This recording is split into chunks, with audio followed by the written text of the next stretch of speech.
Baik, Ibu akan menjelaskan tentang ikatan kimia.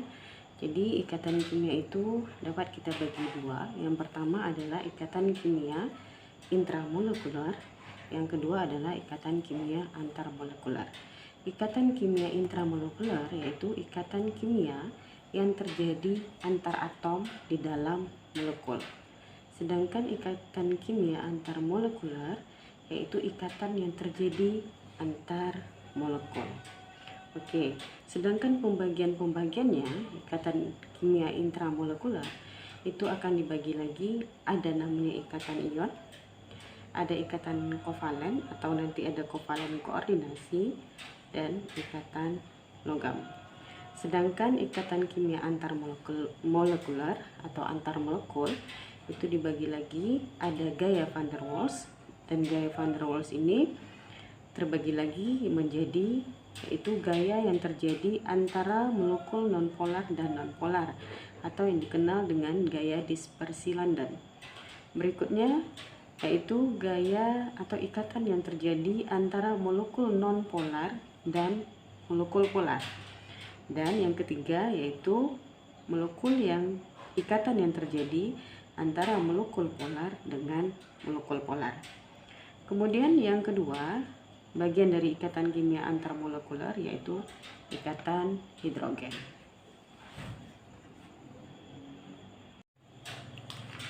Baik, sebelum kita lanjutkan untuk penjabaran masing-masing ikatan intramolekular atau antarmolekular, kita lihat dulu yang ini, yaitu kestabilan konfigurasi gas mulia.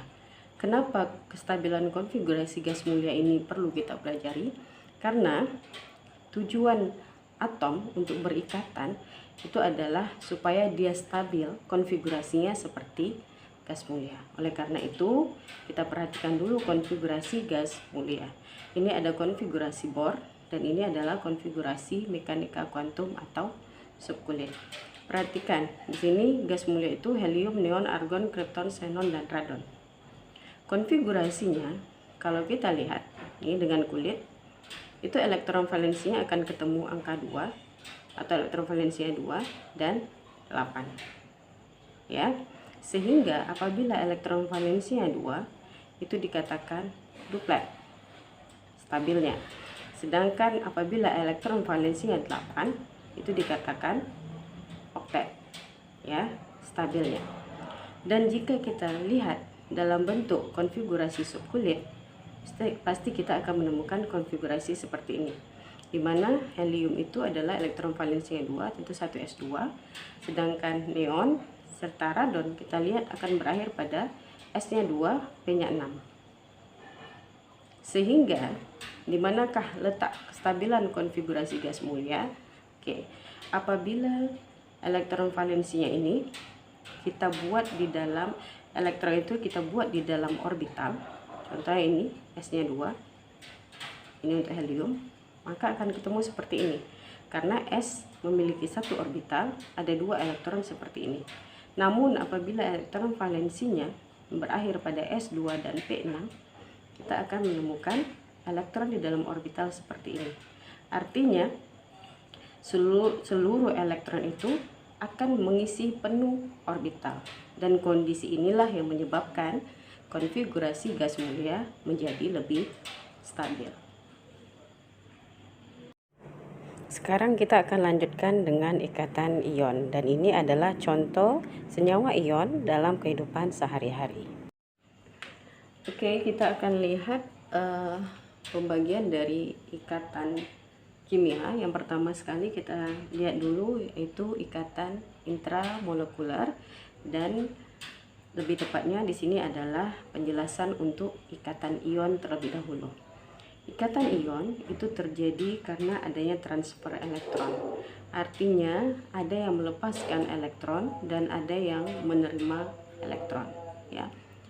Untuk unsur logam itu akan melepaskan elektron, ya, sehingga nanti yang akan menerima elektron adalah untuk unsur-unsur non logam.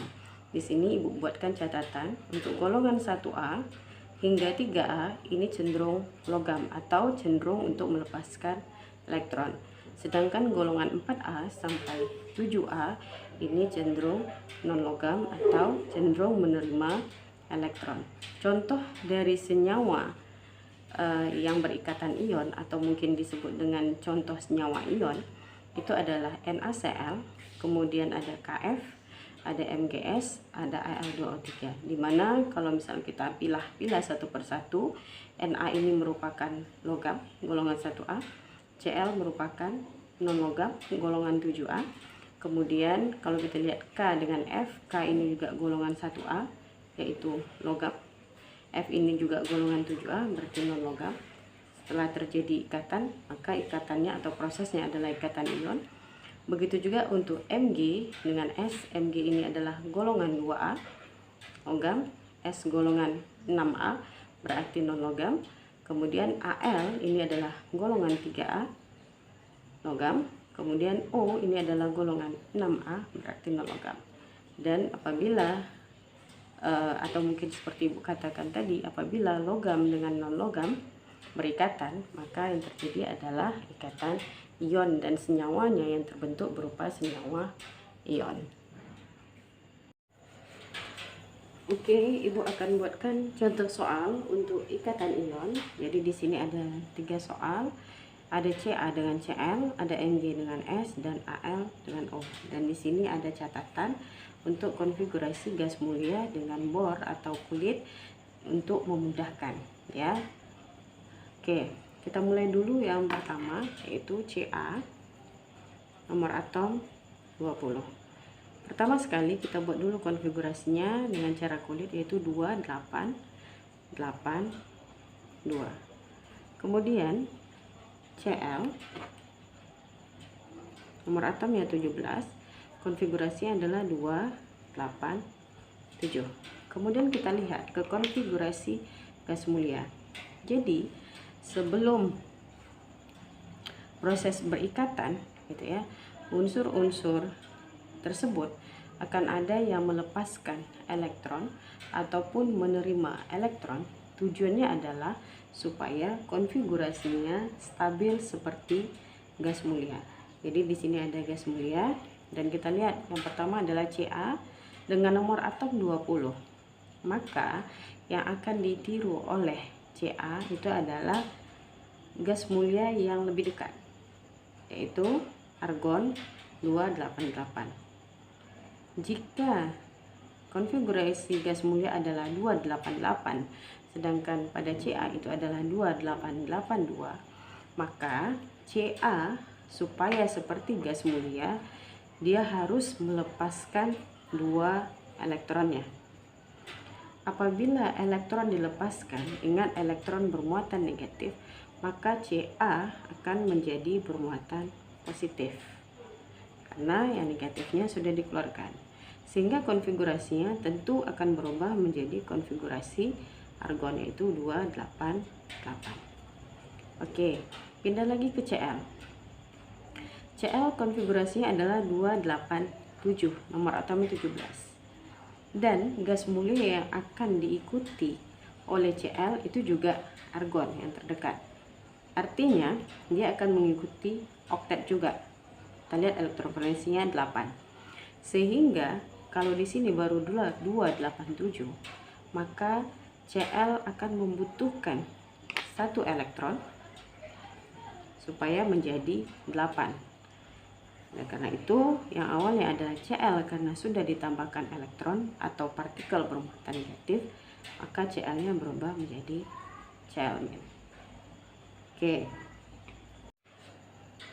Sehingga kalau kita buatkan senyawa yang akan terbentuk antara Ca dengan Cl, itu kita turunkan ion-ionnya yaitu Ca2+ dengan Cl-, ya. Untuk membuat senyawanya kita tinggal tukarkan antara ion positif dan negatifnya. Artinya yang 2 ini akan pindah ke Cl2+, sedangkan yang -1 itu pindah ke Cl, sehingga terbentuklah Ca, ini 1 berarti nggak perlu kita tulis, Cl2. 2 ini dari mana? Karena tadi ion 2+ dari Ca. Jadi seperti inilah kira-kira senyawa ion yang akan terbentuk antara Ca dengan Cl. Oke, kita lihat contoh yang kedua, yaitu Mg dengan S sama dengan yang di atas. Kita buat dulu konfigurasinya, itu Mg 12, konfigurasinya 282. Kemudian S kita buat konfigurasinya, di nomor atom 16 berarti 286 ya. Kalau kita lihat Mg ini akan lebih mendekati ke neon ya, lebih mendekati neon dengan nomor atom 10. Atau kalau misalnya kita gunakan logika saja gitu ya, 282 supaya dia oktet gitu ya, supaya dia oktet, dia akan lebih mudah melepaskan 2 elektron dibandingkan harus menambahkan 6 elektron. Sehingga Mg ini tentu akan melepaskan 2 elektron dan menjadi ion Mg12. Ini konfigurasinya akan berubah menjadi 28 seperti neon atau oktet. Kemudian kita lihat lagi ya S, ini 286, nomor atomnya 16, itu akan mendekati atau yang akan ditirunya adalah konfigurasi dari argon 288 dengan nomor atom 18.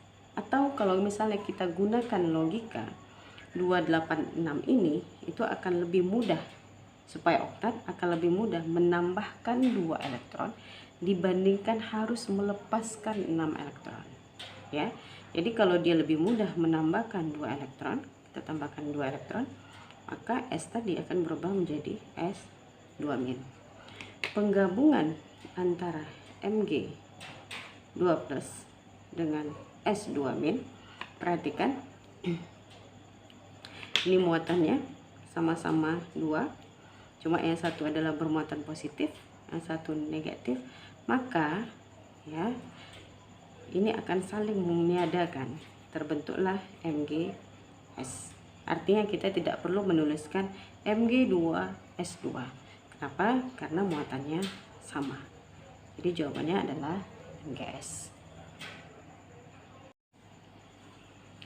Dan untuk contoh ketiga, ini Al dengan O sama, kita buat dulu konfigurasinya. Al nomor atom 13, T283, sedangkan O nomor atomnya 8, 26. Oke, kita lihat Al 283, maka dia akan lebih dekat dengan neon. Atau kalau kita gunakan logika tadi, di sini ada 3, dia akan lebih mudah melepaskan 3 elektron supaya oktet dibandingkan harus menambah 5 elektron. Jadi kalau dia melepaskan 3 elektron, Al akan berubah menjadi Al3+. Di sini kita tambah 3 elektron. Ya, konfigurasinya tentu menjadi 28. Kemudian kita berpindah ke oksigen. Di sini 26. Kalau kita lihat ke gas mulianya, tentu yang akan ditirunya konfigurasinya adalah neon, karena lebih dekat dengan neon atau dengan nomor atom 10. Atau kalau kita gunakan logika kembali, kita lihat 26. Supaya dia oktet atau 8, dia akan lebih mudah menambahkan 2 elektron dibandingkan harus melepaskan 6. Ya, untuk mencapai duplet mungkin begitu ya. Oke, maka di sini kalau sudah dimasukkan 2 elektron, O-nya akan berubah menjadi O2-. Konfigurasinya tentu di sini 28. Oke, sekarang kita akan gabungkan antara ion positif Al3+ dengan O2- untuk menghasilkan senyawanya. Kita lihat Al3+, O-nya 2-. Pada saat pembentukan senyawa, kita tinggal tukarkan ion-ionnya ya. Yang 3+ pindah ke O, yang 2- itu pindah ke Al. Maka kita buat Al2 karena dari O, kemudian O3 karena 3 berasal dari Al. Jadi senyawa yang terbentuk dari Al dengan O itu adalah Al2O3.